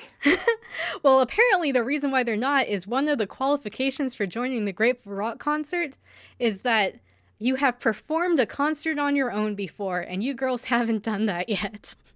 Uh-oh, y'all shit girls gotta get good. But like they have. So I'm like, I don't know why things don't count, but whatever. I guess the idea is that the Battle of the Bands concert, they have to win it for it to count, but they don't say it that way. Maybe it's like the Battle of the Bands, the other team they were battling against means that it's not a concert on their own. Well, no, because the way that they decide to solve this is to have a rematch Battle of the Bands with the same group. What? So I guess the idea is if they win, they get in, but like, again, they don't state it that way, so it just didn't make a lot of sense. But whatever, they're like, we're going to take down Cree again this time. It'll be fine. We're better than we ever were before after our argument because we're closer than ever before, right? Meanwhile, Shingon Crimson's is having their own problems. Ion has been acting weird because he has been turned into a dark monster source or whatever. He shows up late to practice, and then like he's like, hey, I quit, bye, basically. He shows up, they tease him for being late, and he's like, I'm outie, bye, right? And then the guys are like, what's going on? Like, he always acts weird, but he's acting weirder than normal, right? So they're like, we gotta go and look for Ion. There's something wrong with him. We gotta save him from himself. Crow is like, no, I refuse to go find someone who would quit that easily. They are not a worthy adversary for me. And so all of them are like, okay, Crow, you stay here, and the rest of us will look for him. So there's like a bunch of shots of Plasmagica and Shingon Crimson's looking for this guy. He ends up being on the top of a building where he's just like brooding because he's an edgy boy. Shuzo sees him because Shuzo travels by extremely long limousine or helicopter, apparently. And he lets Rom know, basically, like, hey, your boy's there. You should go uncorrupt him, right? So, like, Rom's running through the streets, like, we're going to bring Ion back. My 4 idiot boys, I'm going to protect them. I'm a good dad. We can't be a good band without them. So then they all show up to Ion, and Ion's like about to be like turned into a dark monster, and he's like, no, I can't join you. And Rom's like, but you're so important to us. And Ion's like, I'm worthless, I'm meaningless, like talking down about himself. And then who shows up but Crow, the person who's been bickering with Ion all season, and he is holding Ion's guitar, and he's like, hey, he was crying without you, like speaking about his guitar. And then he like places it in Ion's hand, and then he takes out his own guitar and strums a little melody, and then Ion's melodician soul gem uncorrupts itself a little, and then they start playing together, and he's normal again. The end. So the power of love and Madoka Magica saved them. Madoka Musica. Madoka Musica. That's what they should have called the show. It should. And then end of the episode, the Plasmagica girls are watching. They're like, wow, so glad Shingon Crimson's didn't break up, and also that Ion's not evil anymore. When all of a sudden, an advertisement pops up on like a big screen on the side of a building, and it is Cree. And they're like, hey, we have a Battle of the Bands coming up, and Cyan, specifically, if you're watching, I'm going to take you down, right? Oh. And Choo-Choo looks over at Cyan like, why is she talking to you specifically, right? So, episode 9, it is the weekend of the Battle of the Bands. Cree are all like talking strategy. They're like, we're facing Plasmagica again, but this time it won't be so easy because Plasmagica is getting better and they're getting more fans, and we won't have as easy in a vote now, right? So, meanwhile, our Plasmagica girls are practicing. but they're not doing that great. Specifically, Choo Choo keeps spacing out. Cyan's like, hey, what's up, Choo Choo? Why are you like looking in the distance? And Choo Choo's like, I'm just coming up with ideas. Yep, just doing that, right? Mm-hmm. And so like Cyan's worried, but then afterwards Choo Choo's like, no, like legit, I was coming up with ideas. What we need to do is we need to have like more performance in our band playing. Our music's great, but we need to put on a show, right? Mm-hmm. But there's just like a bunch of gags basically where they're like, we can't do this more like cool rock spinning guitar or like throwing our drumsticks up in the air because we're too clumsy, haha. So there's like a little gimmick with that. And Choo Choo's just getting more and more frustrated because she's like, this is what we need. We need to do this to win, right? So it's like Choo Choo's getting more intense about like how to strategically win this battle of the bands. When all of a sudden Shingon Crimson's walks in and they're like, hey, I see that you think performance is important. I say they. It's always Rom who gives the good advice. So he's like, I know that you think performance is important, but the most important thing is just to communicate to your fans, get into their soul, change their mood to be in love with you. Don't worry about the performance that much, right? Mm-hmm. And the girls are like, yep, that sounds great, except Choo Choo, who's like, I guess my idea sucks. Womp, right? Womp. And then this is also the part where Reader is like, yeah, it's okay. We don't need a good performance as long as our fans see your smiles on stage. So that's great. We also get a scene where the Mongoose assistant lady talks to Daru Dayu of the band that was in like episode 2, the very Japanese one. They got attacked and is basically like coming up with a strategy to keep Cyan from being scouted by Dagger. So that's still going on. Also, meanwhile, during their practice and performances, normally ever since Strawberry Heart got revealed to be a talking guitar, they talk to him like randomly when they need advice. But as of the last big reveal where Cyan revealed that Barry was a talking guitar, he hasn't been around very much. And they're like, huh, that's weird. He ditched them. He ditched them. So then we get our Battle of the Bands. Right before the concert starts, the Cree leader basically like goes up to Cyan and is all lovey-dovey like, oh, Cyan, I'm your biggest fan. And then like whispers in her ear like, and he'll crush you, right? Because she has that type of gatmoe. But Choo Choo looks at this and she's like, why are they going to Cyan? Why don't they care about me, basically, right? And so, like, while she's thinking about, like, basically being jealous of Cyan, her eyes start glowing red, and you're like, uh-oh. The darkness in her hearts. The darkness. The darkness. Then Cree goes on. You don't really see it. And then it's our girls' turn. Basically, they talk about how they're going to, like, share their music and their feelings with their audience and speak to their audience's souls. And Choo Choo's okay again by now, I guess, because... I don't know. They're bad at being consistent, I guess, in the show. But anyways, they sing their song. They just focus so much on, like, speaking to the souls of their audience members, and they have a lot of fun, and they have a great performance. They sing the song that they had written with Moa, so it's very cute, very upbeat, very happy.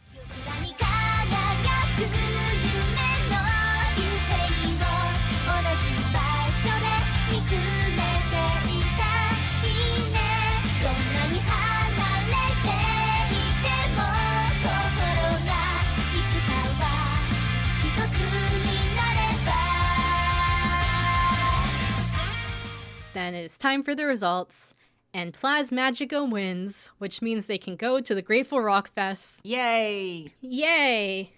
We've taken care of the bureaucracy. But backstage, Cree is all sad, and they're like, we didn't win. We're gonna get murdered, basically, by Unicorn Music Group. Uh-oh. And then Dagger does walk in, and he's like, yes, you're right. You guys are useless because you didn't win. And he, like, possesses them, basically. Mm-hmm. And then we, like, get a zoom in with the girls screaming while their soul crystals turn red. And then we cut to the next episode, episode 10. Oh boy, they're dead now. They're dead now. And again, this is only a 12-episode anime. I don't know if I mentioned this at the beginning. We do not have 13. So we're getting close to the end. Well, I mean, it's got 4 seasons, but it's 4 does have 4 of 12 seasons. episodes each. So episode 10, we start happy. Forget that the ending of the last episode happened. It's all our girls. And they are just so happy that they won and they can now go to the Grateful Rock concert. But Choo Choo is not all the way happy because she keeps internal monologuing about like how Cree only takes Cyan as her rival and they're not looking at her.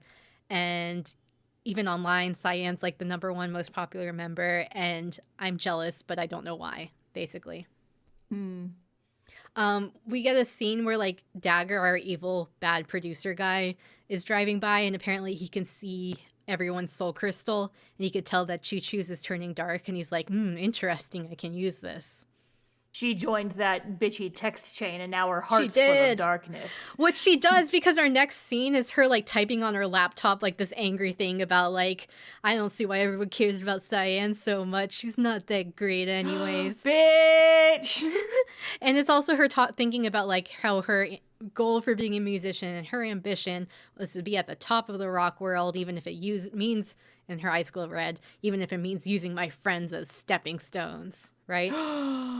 But then, like, she snaps out of it and her eyes unglow red and she looks at what she wrote and she's like, what did I do? It was like I was possessed, which she was. Oh. Then Cyan is, like, all excited again because she had won the Battle of the Bands concert and she's, like, rewatching their performance and she's humming along. And then Barry starts talking to her again and she's like, oh, hey, Barry, you're back. I haven't heard from you in a while. And he's like, yes, Cyan, things are getting more and more serious. And in addition, this Grateful Rock Festival, Dagger, the Unicorn Music Group, is actually the one who hosts the concert. They're the ones who pay for it. So Dagger is almost certainly going to be using this concert to do something bad, and you need to be on your toes. Gasp. Gasp. And then he also like tells Cyan about how like Darudayu from Surizure, the very Japanese courtesan one, and Shuzo, our flashy catboy who loves Rom, are also trying to be basically like taken over by Dagger, but he wants Cyan to be the center, so she has to be especially careful, and she especially has to defeat Dagger, right?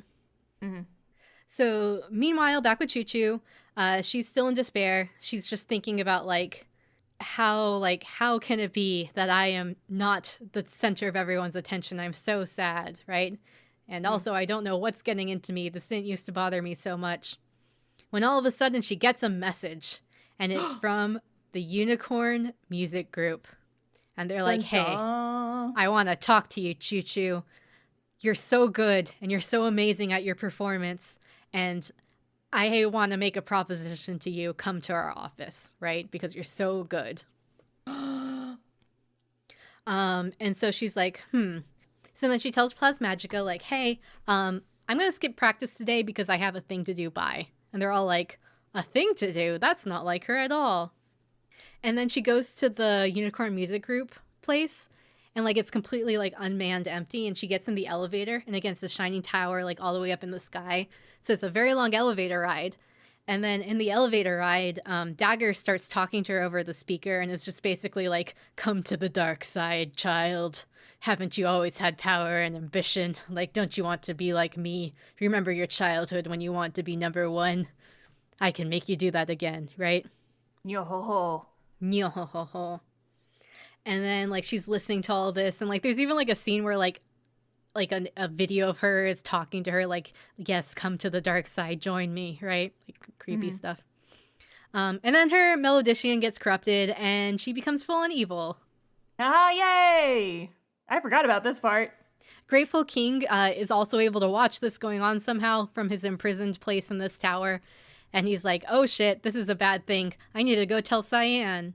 And then Dagger's like, oh no, you don't, King. I know what you're about to do. I know you've been going inside of Barry, and I'm not going to let you do it this time. I'm going to take away your powers, right? Dun dun dun.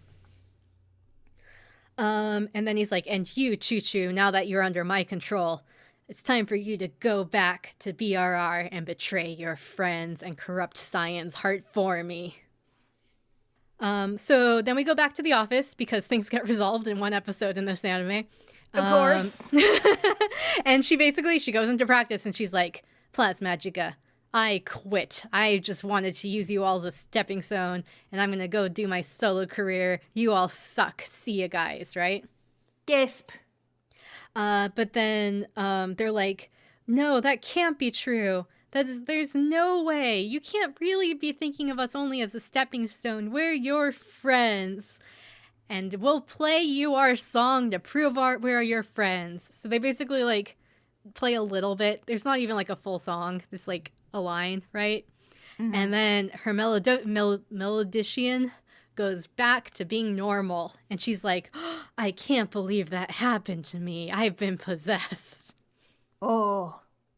And then she's also like, they're all like, no, it's okay. We know it was Dagger. We know it was the evil music group making you say these things. But then Choo Choo's like, yes, he corrupted my heart, but I caused the vulnerability there. Like, guys, to be fully honest, I was using this group as a stepping stone for a long time. Like, I really wanted to be a solo artist. I wanted everyone to look at me. I've recently come to enjoy you all as friends, but like, honestly, my end goal is to be a solo artist and to be number one in the city on my own. And they're like, It's okay. We're all going to have to break up eventually anyways when Cyan gets on isekai'd. The fact that we have somebody who has ambition isn't a bad thing. And they're like, it just means that you're going to make us even better because we're part of your ambition. So they're okay. Sarah, how would you react if I told you that I was just using you to get our podcast super popular so that I could be the top idol?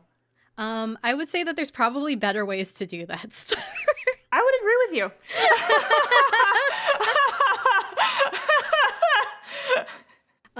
So now that all this has been laid bare, that Choo Choo was possessed and that Dagger is coming for them harder, and the Grateful Rock concert, which is going to happen very, very soon, is almost certainly going to be a point where Dagger is going to make his move to take over the world. They need to be on their game and they need to be very careful, right? Mm-hmm. Basically all the Shingon Crimson guys are like, yeah, we can take him. And then like the Plasmagica girls are like, yeah, with the power of our friendship, we're going to stand up to them and you'll be okay, Cyan, right? Meanwhile, a dark storm is forming over this like very tall tower for Dagger's unicorn music group. So he's getting very powerful. Apparently, King has completed the song. And King's like, well, now that I wrote that song, will you let me go now? You promised you would. And then Dagger's like, you really think I would honor a verbal promise? No, you're locked up here forever. Which, like, honestly, why did he think that Dagger would honor a verbal promise? But sure. Good questions. But King is like, I really hope Cyan doesn't lose because I can't help her anymore. Not from my imprisoned in this tower, right? Mm-hmm. And then it's time for the festival. Daru and Shuzo go up to Cyan and they're like, you're great, but also no matter what happens, we're going to make sure that you can do your best and take down Dagger because we know what's going on too, right? Mm-hmm.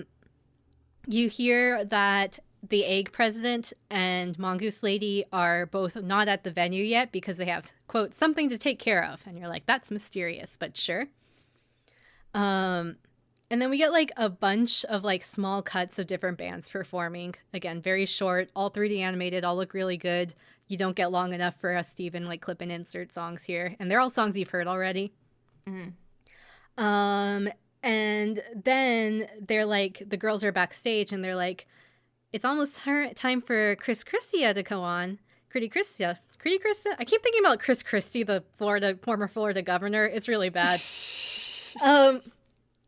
But they're like, Cree hasn't shown up yet. That's really weird. You'd think that if they were here, they would have like talked to us since we just had that battle of the bands with them.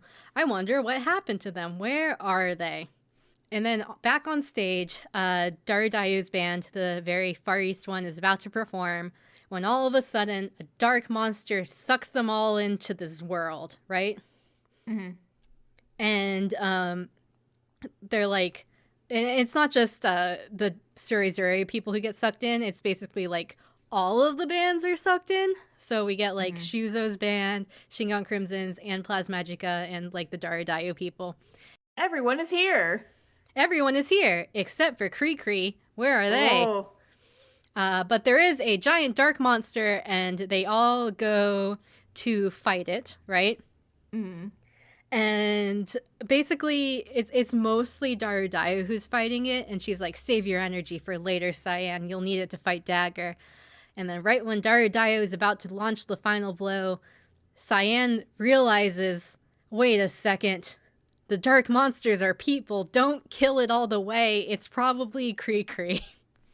Uh-oh. Just kill it a little bit. Kill it a little bit. So basically Darudayu stops right before the last blow, and then the monster takes advantage of her pausing and like captures Darudayu and her other bandmates basically in these glowing orbs. And Darudayu's like, I held off for as long as I can. Cyan, you gotta do it. You gotta unleash your power and take out this monster without killing it, because you can do that because you have Strawberry Heart. And Cyan's like, I can't do it alone. I can't do it without my friends, basically. And then, like, Shuzo, like, uses his iDOL powers, because, again, Shuzo and Darudayu are apparently the most musically good people here, and he uses his powers to release everyone. And Cyan's like, I have my friends now, so I can do it. And so then their song starts playing in the background while Cyan does her little guitar strum thing and, like, uncorrupts this dark monster, and the Cree girls pop out, and they're okay. Yay! But then, because we're in the last episode, it's not over yet, we got our final boss, but then Dagger shows up, and he is not just like this strange dark gray man, he has encompassed the entire sky, and he's like giant, and there's inky black tendrils coming out of him. Not the tendrils. Yes. And he's like, even though you took out this dark monster, it doesn't matter because I have King's song now. I can defeat you and be on top of the city and take you for myself, basically. Meanwhile, we cut and we see what's going on with the Eggman and Mongoose Lady, which is they are breaking into the Unicorn Music Group's tower, right? Ah, shit, it's a heist. It's a heist, and it's like very Mission Impossible. Like they scale the outside, and like there's like explosions and like the like little wire sensors that they like. I say they, that the sexy mongoose lady holds the Eggman through and protects him, right? Mm-hmm. So basically, they're like, we have this thing that we're doing. Then we cut back to Dagger, and he's like approaching Cyan. He's like, I got you now. I'm gonna take your melodician and I'm gonna destroy it. And Cyan's like, no, I'm gonna defeat you. But like, even though she strums, she's like, but he's too powerful. I don't got this. And then Dagger takes a hold of her friends. And he's like, well, if you're not gonna give me your crystal yourself, I'm gonna convert all your friends into dark monsters instead. So you can do it willingly, or I'm going to make everyone you love suffer, basically, right? Really bad guy shit. Mm-hmm. And then she's like, fine, I give up. I'll let you corrupt me. Just leave my friends alone, right? Mm-hmm. When all of a sudden a shining light comes in. And who is it? By our Deus Ex Machina, it's Grateful King. And he is here to save the day. He has been released. He was imprisoned in the tower, but while Dagger was occupied with Cyan, Eggman and Mongoose Lady rescued him, so he's free now, and he's here to help Cyan. And he's like, hey, even though he's so powerful now that even I can't defeat him, Cyan, if nothing else, I can save you. I'm going to send you back to your world. He strums his guitar, and Cyan starts teleporting into the sky. And so she's starting to leave this world, and all the other people are down in Midi City, like the Plasmagica girls and Shingon Crimsons, and they're like, I guess it's just us now. We'll do what we can. I wish you didn't have to go, Cyan. We love you. We wish you didn't have to leave. And Cyan's looking back at her friends, and she's like, I'm sorry I was so cowardly and weak I couldn't defeat Dagger on my own. I'm so sorry to leave you. I'm just a coward. I've never learned anything since episode 1. And then she's like, wait a second. I'm not a coward anymore. I can't go home yet. And so then she uses her own personal powers to zoop back into Midi City. She re-isekai's herself. She re-isekai's herself. She was only half un-isekai'd, so she like 0.5 re-isekai's herself. And she is all of a sudden wearing her outfit, but instead of Gothic Lolita, it's all white, and she has angel wings, and she's singing the Plasmagica song that they all wrote together.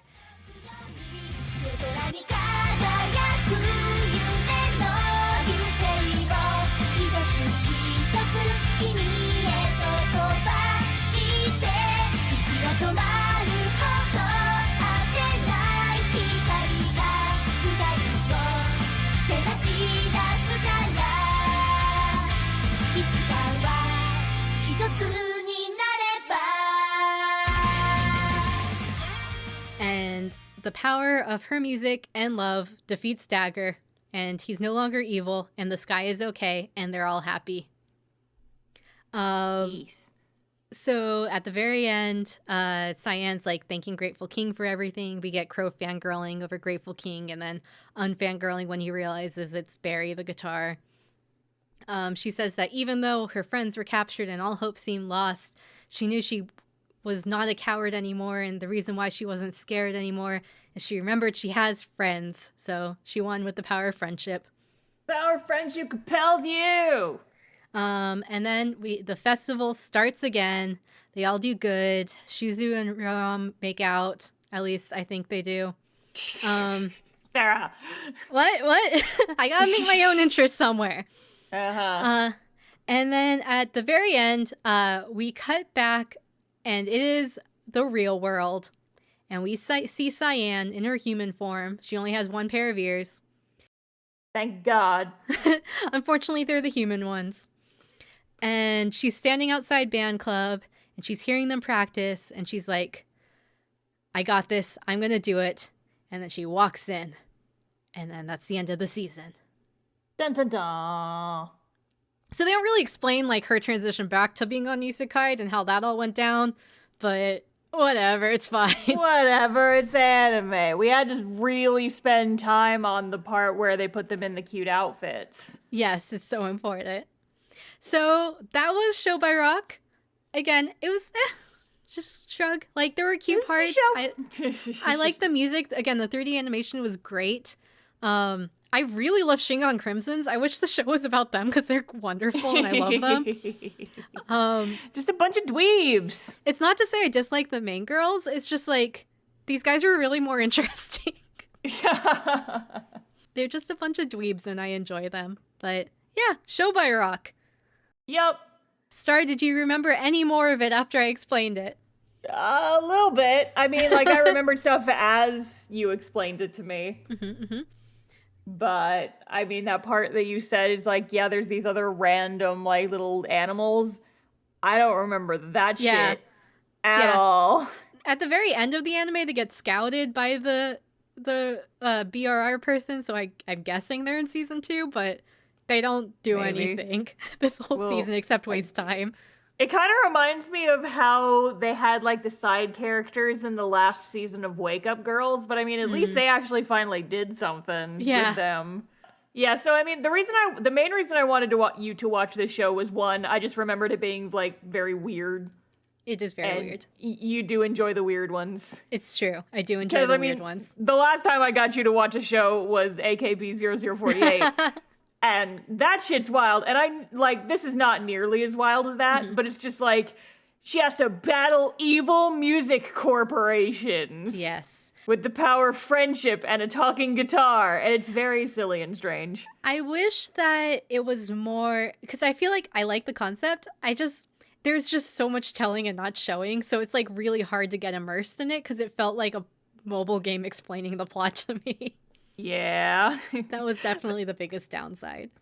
Yeah. Again, it's like the stuff I remember was the stuff that I liked. Like how weird it was and the pretty animation. And I guess I just didn't remember all that because it wasn't as good. And so my brain was just like, fuck all that. Makes sense. But I don't know. We'll probably do more Show by Rock Especially if you come to me and you're like, hey, this season is all Shingon Crimsons, I'll be like, okay, I'll watch that season specifically. That season and that season alone. Also, just out of curiosity, like at some point while you were saying stuff, I like went and just kind of started perusing. And what I gathered from just looking at Google Images is I think they have like a main player character who's not Sai. This is just me assuming. I could be totally wrong here, but just based on the pictures I was seeing, there's like because she's like front and center for all the ads of the mobile game, but she's like a little fox girl. Oh, and then I'm also seeing like anime screen caps of her, so I'm like, I think we might get like the self-insert mobile game character added to the cast at some point. That's the vibe I'm getting. But her design is really cute. Oh, there you go. Like I'll send you pictures that I'm finding just on Google. But yeah, like look at this cute little fox girl. Oh, she's cute. She's baby. And she's got like a side ponytail, but it's like in her bangs. And I'm like, hello? Yeah, she's cute. Also, I don't see extra ears on her, so I'm for that. Yeah.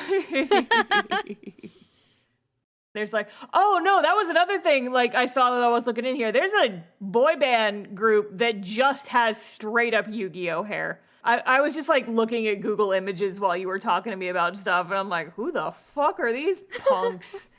There's one where he just has like horizontal stripes across his whole. Yeah, these fuckers. Look at these guys. Look at them. Wow, Yu-Gi-Oh. He's like a bee. I think he's a bee or a wasp. He's like a bee, and he has horizontal stripes across his entire bowl cut. And Incredible. I'm like, damn, sir. What you doing? Maybe we'll learn more who they are in the future. Who the fuck is this Yu-Gi-Oh protagonist? In the end, best girl is probably Moa, and best boy is probably Crow because I like his tuniness. Yeah, Moa's good. She was always my favorite to draw. I have drawn a little bit of Show by Rock fan art, just like one or two, but I like drawing her hair because she's got like cotton candy fluff hair. She's a sheepy. Sheepy. So, Star, do we want to give hints on our next few episodes?